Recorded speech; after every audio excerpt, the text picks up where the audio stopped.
হযরত হাসান বসরি রাহিমাহুল্লাহ তাআলার যেখানে মাহফিল হতো হাজার হাজার মানুষ হইতো, ঘটনাক্রমে কোথাও কোথাও মানুষ একটু কম হইতো।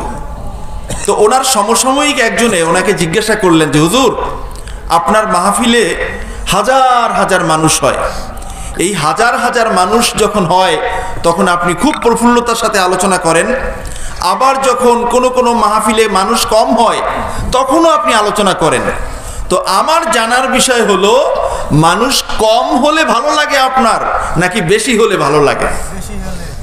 তখন হুজুর বলতেছেন যে দেখো, তুমি যে কথাটা আমাকে বললা, আমি কখনো ওয়াজ করতে গিয়ে মানুষ কম আর বেশি সেটার দিকে আমি তাকাই না, বরং আমি চিন্তা করি আমার মাহফিলে যদি একজন মানুষ হয়, ওই একজন মানুষ যদি ইখলাসের সাথে আসে এবং আমার আলোচনা শোনে, তার কলিজায় যদি কোরআন এবং হাদিসের নূর পৌঁছে যায়, তাহলেই আমার ঘন্টার পর ঘন্টা আলোচনা এটা সার্থক। বলুন না সুবহানাল্লাহ।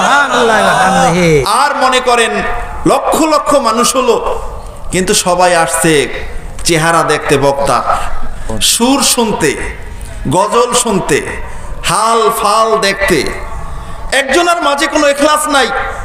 আবার কেউ কেউ আসছে আলোচনার পরে এক প্যাকেট বিরিয়ানি পাওয়া যাবে এই আশায়।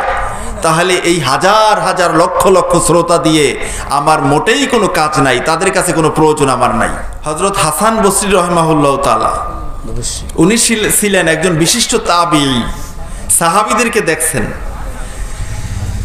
ওনার বৈশিষ্ট্য হলো উনি মোট 129 জন সাহাবীকে দেখছেন।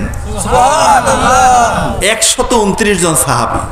আর আমাদের ইমাম আজম আবু হানিফা রাহিমাহুল্লাহ তাআলা উনি দেখছেন, বিভিন্ন রিওয়ায়াত আছে কমপক্ষে 7 জন সাহাবীকে উনি দেখে তাবিঈ হয়েছেন। সুবহানাল্লাহ বলবেন না? সুবহানাল্লাহ।